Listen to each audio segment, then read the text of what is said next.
नमस्कार।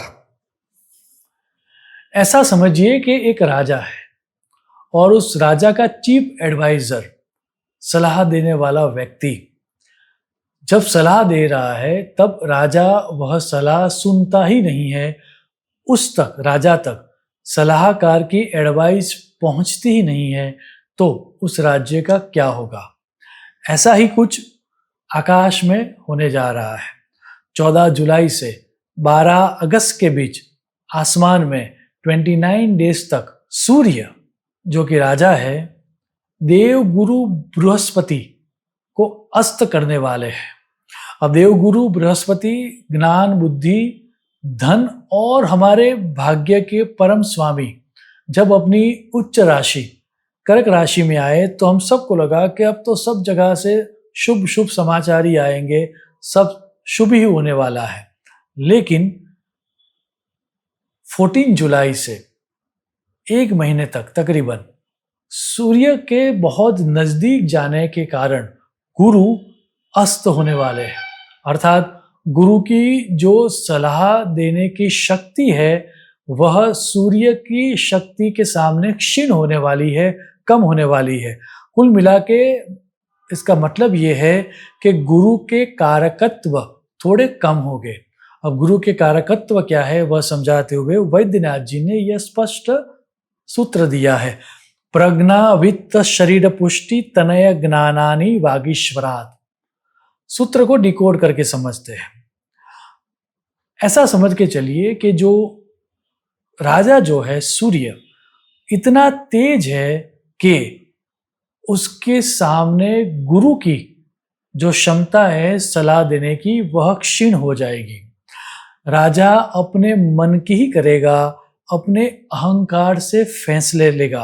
अब सर्वप्रथम इसकी इफेक्ट जियोपॉलिटिक्स के ऊपर या दुनिया के ऊपर क्या होगी वो देखेंगे, फिर आपके जेब पर या स्टॉक मार्केट पर उसकी क्या इफेक्ट होगी वो देखेंगे, और अंत में हमारी 12 राशियों के ऊपर उसके क्या परिणाम होंगे वो समझने के बाद आखिर में इसकी रेमेडीज क्या है, इसके बुरे प्रभाव को कम कैसे किया जाए वो भी समझेंगे।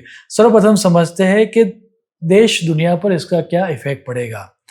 पहला जो इफेक्ट है वो ये है, क्योंकि सूर्य है सत्ता और गुरु है विवेक और नीति, तो जैसे ही गुरु अस्त होंगे, दुनिया के बड़े नेताओं का विवेक थोड़ा डगमगाएगा। ईगो टसल, अहंकार का टकराव जो देश के बड़े नेता है उनके बीच देखा जाएगा। बड़ी शक्तियों के बीच जो भी बातचीत का दौर चल रहा था, वह बिगड़ सकती है और युद्ध का माहौल और तीव्र हो सकता है। नेता देश हित से ज्यादा अपने ईगो को आके रखेंगे, जिससे तनाव बढ़ सकता है। दूसरा जो गुरु का कारकत्व है, वह है धार्मिक नेता या फिर संप्रदाय का। तो किसी सांप्रदायिक नेता के भड़काऊ भाषण के कारण देश या दुनिया में अराजकता हो सकती है, धार्मिक विवाद सुर्खियों में आ सकता है। तीसरा जो हमें समझना है वो रिलेटेड टू वेदर है, क्योंकि गुरु कर्क राशि में अस्त हो रहा है और कर्क राशि जो है वो एक जलीय राशि है।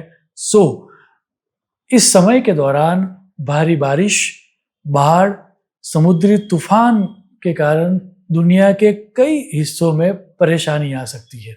अब बात करते हैं हमारी पॉकेट पर, हमारे मनी के ऊपर या फिर शेयर बाजार के ऊपर क्या इफेक्ट होगा उसके बारे में। सर्वप्रथम तो गुरु ओवरऑल शुभ फलदायक ग्रह है और वो वित्त को रिप्रेजेंट करता है।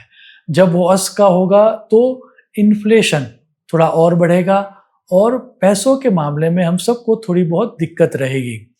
याद रहे, गुरु फाइनेंस और बैंकिंग का रिमोट कंट्रोल है।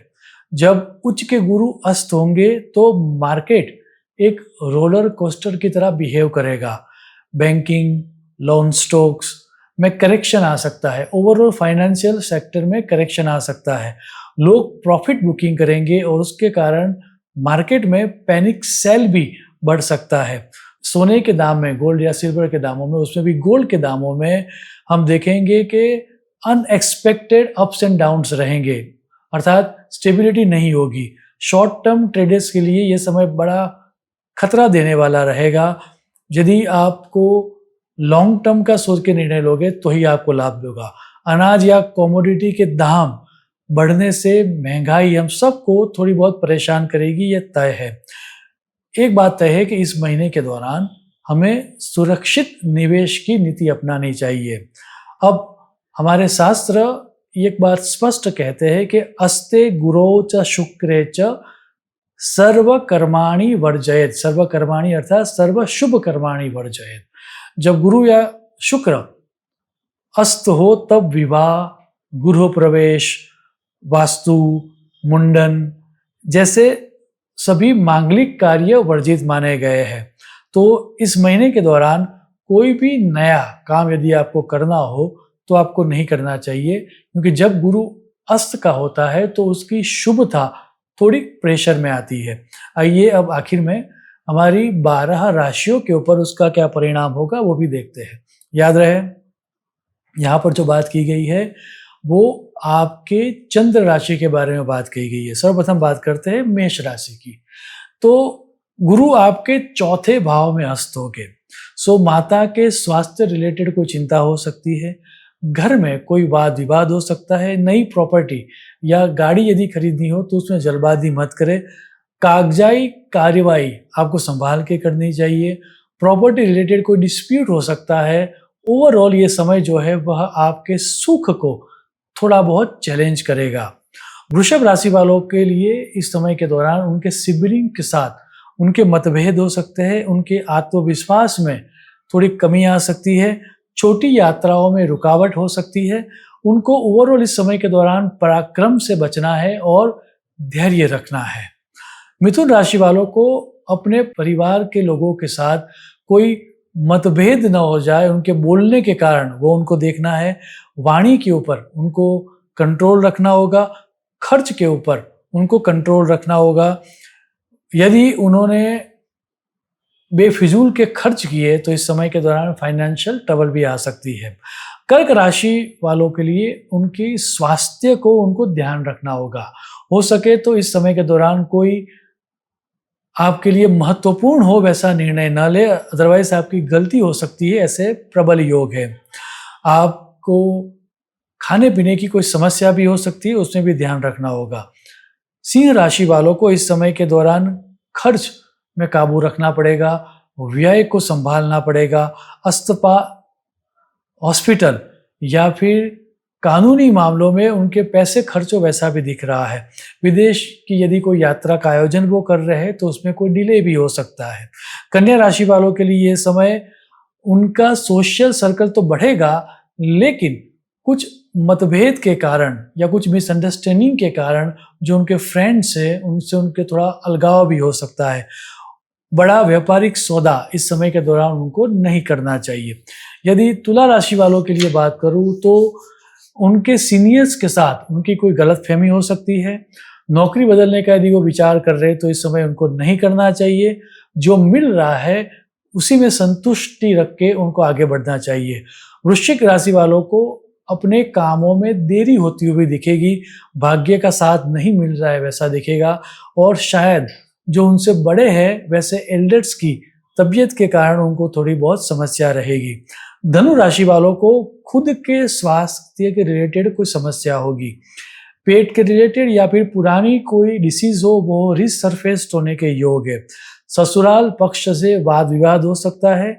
इस समय के दौरान उनको रिस्की इन्वेस्टमेंट नहीं करना चाहिए।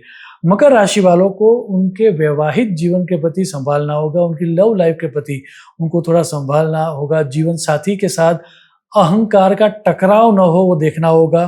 पार्टनरशिप वाला यदि आपका बिजनेस है तो वहां पर भी आपको थोड़ा संभालना होगा। कुंभ राशि वालों को उनके गुप्त शत्रु उनके ऊपर हावी हो सकते हैं। कोर्ट कचहरियों में बहुत ज़्यादा जाने के कारण उनको एक तरह से मानसिक अशांति मिल सकती है। हो सके तो बाहर, कोर्ट कचहरी से बाहर ही उनको एक तरह से समझौता कर लेना चाहिए। अपने स्वास्थ्य के प्रति उनको लापरवाह इस समय के दौरान नहीं रहना है। मीन राशि वालों को अपने संतान रिलेटेड कोई समस्या हो सकती है। अपनी बुद्धि के प्रति उनको ज़्यादा ओवर कॉन्फिडेंस नहीं रखना है। पढ़ाई में उनका मन न लगते हुए कहीं और उनका मन लग जाए, या फिर उनकी लव लाइफ में कोई समस्या आने के कारण उनका मन खराब हो, उस तरह के भी ग्रह योग है। अब सवाल यह है कि इतनी सारी नेगेटिव चीज़ें सुनने के बाद यदि इसकी नेगेटिविटी को कम करना हो तो हमें क्या करना चाहिए। शास्त्र में बहुत सारे उपाय दिए गए हैं। यहाँ पर मैं 3 सरल उपाय के बारे में बात कर रहा हूँ। पहला उपाय है, इस समय के दौरान आपको हर रोज गुरु के किसी भी मंत्र जाप करना चाहिए, 1 माला। जो प्रसिद्ध मंत्र कहा गया है ओम भ्रूम बृहस्पते नमः, वो भी यदि आप करोगे तो भी आपको लाभ मिलेगा। दूसरा, इस समय के दौरान जितने भी गुरुवार आ रहे हैं, बृहस्पतिवार, उस समय उस बृहस्पति के दिन यदि आप चने की दाल, केला या पीले वस्त्र का दान करोगे किसी भी नीडी पर्सन को या फिर मंदिर में, तो उससे भी लाभ होगा। और तीसरा, जब बाहरी मांगलिक काम बंद हो तब हमारा आंतरिक मांगलिक कार्य, आत्म मंथन या फिर हमारे मन को सुधारने का काम किया जा सकता है। तो यदि इस समय के दौरान आप कोई धार्मिक ग्रंथ का अध्ययन करोगे या फिर जो स्पिरिचुअल एक्टिविटीज है वो करोगे तो गुरु महाराज आपको सुनिश्चित लाभ देंगे। अंत में आपके उपायों के द्वारा यह अस्त का गुरु हम सब के जीवन में सुख, शांति और समृद्धि लाए, ऐसी ईश्वर को प्रार्थना करके मेरी वाणी को मैं विराम दूंगा। शुभम भवतु। प्रणाम।